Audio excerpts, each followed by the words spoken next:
hanging out again here in Memphis on a very foggy Wednesday night for day number 4 of the DIRTcar 358 modified build. And you can see the nose is on there already, but there's some other things. And if we have time at the end, I'm going to talk to you about the Greasable radius rods that he has in the car, because I never even heard of that before. Ronnie Davis III getting the car ready for this weekend at Motorsports Expo. So I guess we'll start right here on the front.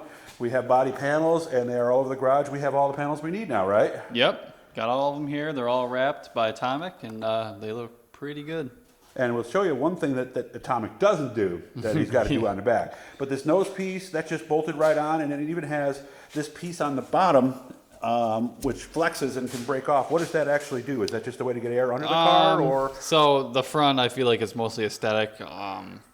The rear quarter panels and the right side door will have them on it too.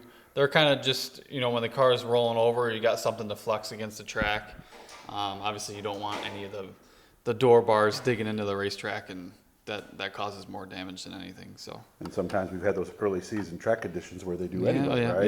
Yep. Just the way it is. Yeah. All right, let's go to the front now. We have the radius rods in, and what makes these different is that little grease fitting right there. Tell me about it. Yeah, so Randy from SRI hooked me up with these greasable radius rods from Outpace. So typically, anybody doing maintenance on their car will wash these after a race, and then they'll lube them with whatever they use. I used to use fluid film. Some guys will use WD-40. So with these, you basically just take your grease gun on these grease fittings on both ends, and they'll grease through here and around the heim end. Yeah, the heim to is keep here. your car. Again. Now, excuse me, right here. I moved the camera while I was doing that. Now, the downside of this, and you and I talked about this yesterday, isn't that grease going to attract dirt into the heim joint itself, like right there where it is? So unless you use something that's fast drying, any kind of lubricant like that is going to attract grease anyways.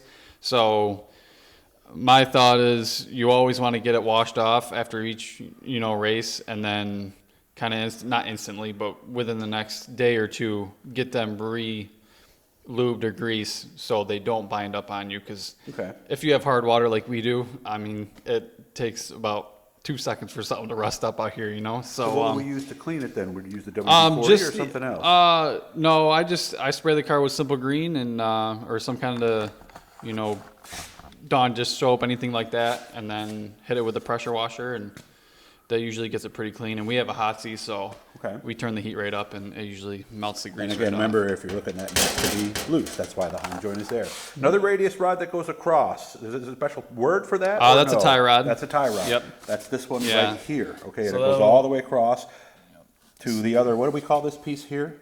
So your drag link will hook to this. So that'll be your steering arm that hooks to your spindle, and everything will be controlled off of this side.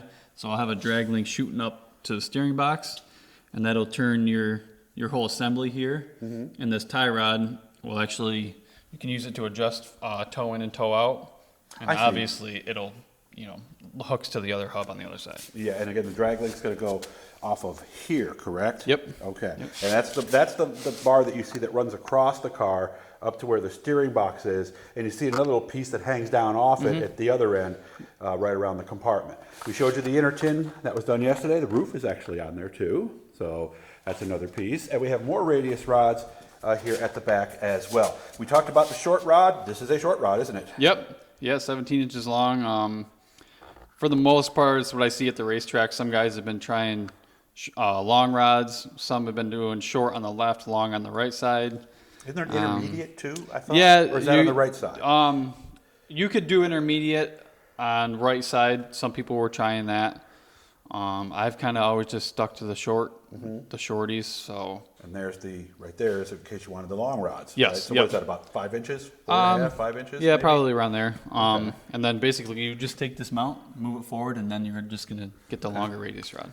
Okay, we got another radius rod here coming off the, panhard bar, yeah, right? Yeah, so that'll be your panhard bar. See, I'm paying attention, guys. Yeah, I'm this learning. is left side panhard mount. Which hooks to your pinion in there. And you actually have adjustability down here too, 3 holes, and then you can, it's cool with Troyer, they have it so you can pretty much just slide it to adjust it on the frame. Rather than the notches. Yep, rather than taking the bolt out, sliding it all through. Right, And just then, loosen it, slide it up, tighten it. you know, ask how many guys about getting spacers lined up at the racetrack really? while your hands are covered with grease. Yeah, it's a pretty. It's nearly impossible. It can get pretty frustrating. Okay. So Now we're gonna have Ronnie show us something here because we got some more sheet metal here in the back. We've got the fuel cell covered up, but there's one thing he's gonna have to do. Yeah. Actually, two things. The first is, you see over here, we've got little holes in there for the Zeus buttons, but over here we do not. So all it takes is a little. So you gotta do a little searching. Usually just push it down with your finger. And if you got a sharp enough blade, you can cut it out. There's your hole. There you go. How many we have? 4 on this side, I believe, altogether, right? and I think there's one here and one here. So We had to take the fuel line off, and I'll show you why. Because, whoops, I'm getting the camera all tied up here in the bodywork here. Roddy's gonna help me out here, we'll get this thing untangled. But the fuel line was right up there, but it needs to go through that piece. If you can point to what we're talking about, Roddy. yeah, so I had the fuel line shooting through here, but obviously that's not gonna work. So I either gotta drill a hole or find a way to navigate around that tin work, which What do we won't use, be a just big hole deal. saw or something? Or? Yeah, hole saws, maybe some snips or whatever. Just anything to get a path through there without rubbing against our line. Okay, now we gotta watch it because we got a bunch of bike cable here. So we're gonna come around the other side. And we have another radius rod down here. Yep.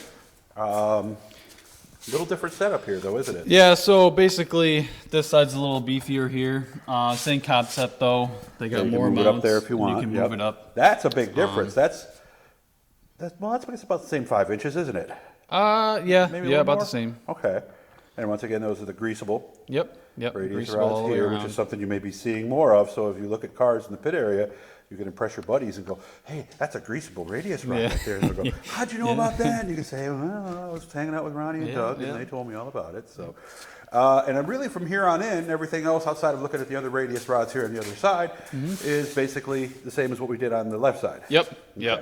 All the same, pretty much. All right, so that's where we are today. We're not sure if we're going to do one tomorrow because really all that's left here before he gets to the show is to put those body panels on. So we may wait and just record the car as it comes out of the trailer on Friday when it's actually going into the show. So if you don't see one of these tomorrow, it's not because, we were too lazy. But Yeah. the other thing is too, you're missing a lot of the parts. So let's see, we got enough time here. What are we missing that we can't get right now? So mostly big ticket items, our transmission, drive shaft, steering box, bell housing.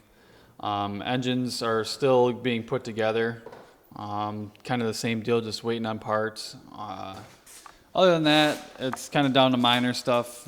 And then once we start getting everything in, you can see we still got some Yeah, parts there's on the some parts table. here. So once we get the stuff like our bell housing, we can get our starter in. Okay. So a lot of these parts are kind of waiting on the Yeah. major parts, So other than that, Okay. that's kind of what the deal is so far. Yeah, these are some front end parts right here. These go on the front. Yep. This is a piece right here. And I wanted to throw his girlfriend a plug right there. If you got some kids and you want them to dance. Oh yeah, that's where they can Danceography go, of Syracuse. right There is a there. Utica So- one now too. Oh, she so, has 2 locations. Yep. Wow, getting there. So again, hit the blue E guys, subscribe. We got some good tips for some people the other day on some things. We're going to try to listen more. I keep interrupting people because I want to make sure these things are done within 10 minutes. So Ronnie, thanks again, and we will see you either tomorrow or Friday. Yes, thank you. All right, you can see this thing when it rolls out of the trailer, and then you can see it this weekend at Motorsports Expo.